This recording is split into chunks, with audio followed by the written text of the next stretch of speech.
नमस्कार साथियों, मेरे YouTube चैनल पर शिक्षा विभाग से संबंधित नवीनतम अपडेट्स पाने के लिए सब्सक्राइब कीजिए, बेल आइकन को प्रेस कीजिए और ऑल नोटिफिकेशन को ऑन करके रखें, जिससे नवीनतम अपडेट्स आपके मोबाइल पर तुरंत मिल सके। साथियों, नो बैग डे यानी बस्ता मुक्त दिवस मासिक मेमो है द्वितीय शनिवार 12 अगस्त 2023 का दे रखा है और माह दे रखा है अगस्त 2023 और थीम हमारी जो रहेगी भाषा कौशल विकास और ये हिंदी है। और अब गतिविधि और कक्षा समूह उद्देश्य क्या रहने वाले हैं, क्रियान्वयन किस प्रकार से रहेगा, इसके बारे में आपको जानकारी देते हैं। पहला जो समूह है हमारा अंकुर, कक्षा 1 से 2 के लिए गतिविधि जो रहेगी वह है मैं होता तो क्या करता। उद्देश्य कुछ इस प्रकार से रहने वाले हैं, बच्चों में सोचने और बोलने के कौशल को विकसित करना रहेगा और इनके अंदर जो क्रियान्वयन रहने वाला है वह कुछ इस प्रकार से रहेगा। बच्चों को गोल घेरे में बिठा ले। अब शिक्षक हर बच्चों को एक जानवर का नाम का चित्र का कार्ड देंगे और एक एक करके बच्चों को आगे बुलाएं। हर बच्चे को बताना है कि अगर वह ये जानवर होता तो क्या करता।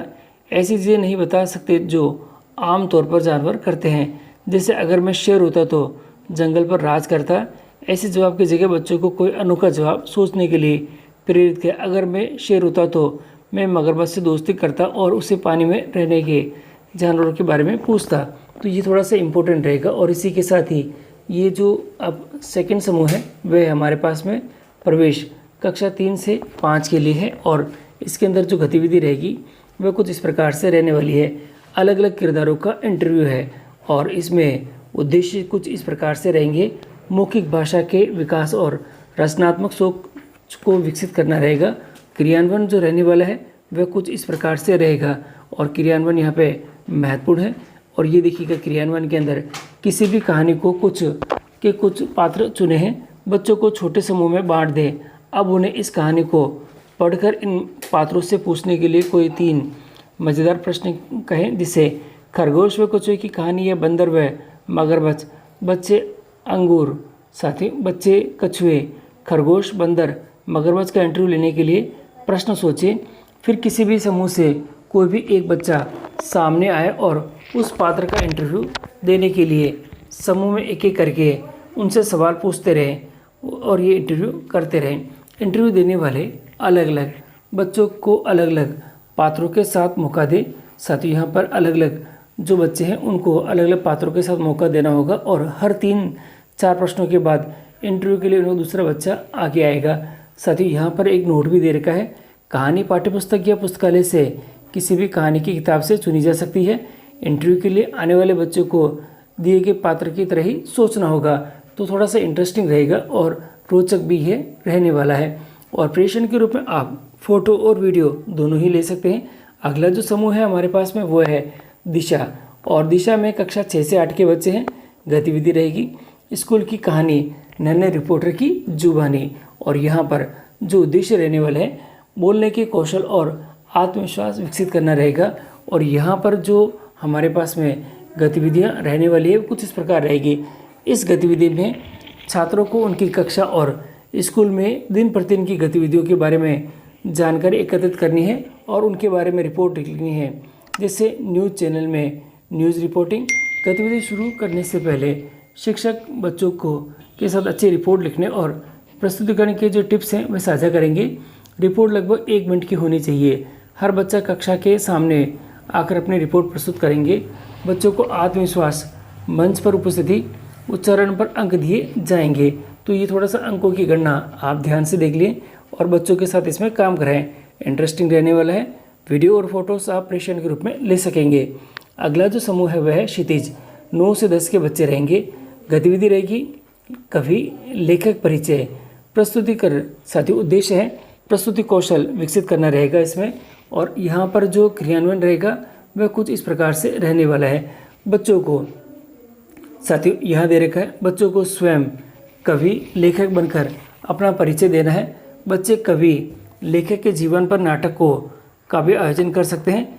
इस गतिविधि को समूह में भी करवाया जा सकता है। कक्षा को 2 समूह में बांटकर विभिन्न कवियों और लेखकों के नामों की पर्ची दे सकते हैं। प्रत्येक समूह को कम से कम 2 कवियों और लेखकों को नाम देकर परिचय करने को कहें। उदाहरण के लिए यहाँ पे दे रखा है कबीरदास, तुलसीदास, सूरदास, महादेव वर्मा, मिर्जा गालिब इत्यादि। तो ये भी थोड़ा सा महत्वपूर्ण रहेगा और बच्चों को आप इनके बारे में थोड़ा सा जानकारी देकर आगे मोटिवेट भी यहाँ पे कर सकेंगे। अगला जो समूह है हमारे पास में यहाँ पे उन्नति है और ये कक्षा 11 और 12 के लिए है। उद्देश्य बच्चों का रेडियो शो है और यहाँ पर जो हमारा उद्देश्य रहने वाला है, एक टीम के रूप में गतिविधि की योजना बनाना, प्रस्तुति कौशल और स्क्रिप्ट विकसित करना है। तो ये हमारा गतिविधि है और ये हमारा उद्देश्य है। और आगे दे रखा है यहाँ पर कि क्रियान्वयन जो कराने का तरीका है वह कुछ इस प्रकार से रहेगा और महत्वपूर्ण रहेगा। बच्चों को 5 से 6 के समूह में बांट दें। इस गतिविधि में उन्हें अपना रेडियो शो करना है। बच्चों को रेडियो कार्यक्रम प्रस्तुत करने के लिए एक स्क्रिप्ट तैयार करनी है। रेडियो शो में एक रेडियो जॉकी होना चाहिए, एक प्रसिद्ध के साथ एक साक्षात्कार सत्र होना चाहिए और ब्रेक के लिए चुटकुले, विज्ञापन, जिंगल, गाने, संगीत भी होने चाहिए। हर समूह को अपना प्रदर्शन प्रस्तुत करने के लिए 10 मिनट का समय दिया जाएगा। प्रत्येक समूह को समय सीमा का पालन करना होगा और अंत में शिक्षक को बताना है कि कौन सा रेडियो शो का प्रदर्शन सबसे अच्छा रहा। तो ये साथियों ये बड़ा इंटरेस्टिंग रहेगा और बच्चे इसमें काफ़ी एंजॉयमेंट भी करेंगे। तो ये सभी जो गतिविधियाँ हैं और क्रियान्वयन है मैंने आपको बता दी हैं। आप आपके विद्यालय के अंदर रिकॉर्ड का संधारण करें और इसका रजिस्टर जरूर संधारित करके रखें।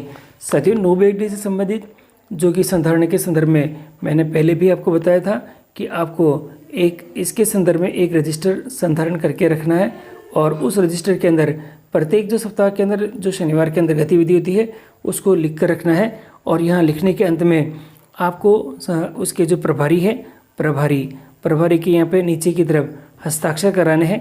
हस्ताक्षर इनके कराने हैं और संस्था प्रधान जो भी हैं आपके उनके भी यहाँ पे साइन कराने हैं। जिन बच्चों ने इसमें पार्टिसिपेट लिया है आप चाहें तो उनके भी यहाँ पे सिग्नेचर नीचे करवा सकते हैं, जिससे कि इसके रिकॉर्ड के संदर्भ में आवश्यकता जो बनी हुई है और वह भी यहाँ पे कंप्लीट हो जाएगी। इसी के साथ ही यहाँ पर बच्चों के रिव्यूज़ भी ले सकते हैं अगर आप चाहें तो ये थोड़ा सा इम्पोर्टेंट रहेगा हमारे रिकॉर्ड संधारण के संदर्भ में। और जब भी कभी अवलोकन के लिए उच्च अधिकारी विद्यालय में आते हैं तो आप रिकॉर्ड को दिखाएंगे तो वे आपसे प्रभावित जरूर होंगे और ये रिकॉर्ड संधारण आप सुनिश्चित करें। और इसी के साथ ही प्रत्येक जो अगर यहाँ पर कोई एक्टिविटी हुई है इसमें या किसी में भी और उसमें विजेता है तो विजेता के नाम भी आप इसी जो आपके रजिस्टर है उसके अंदर लिखना भी सुनिश्चित करें। तो साथ ही इस प्रकार आप आपके विद्यालय के अंदर नो बैग डे से संबंधित सभी प्रकार की गतिविधियाँ करवाना सुनिश्चित करें और आप रिकॉर्ड का संधारण भी करके रखें, जिससे कि आने वाले समय में जब भी कोई एविडेंस मांगे जाते हैं तो आपके विद्यालय द्वारा ये प्रस्तुत किए जा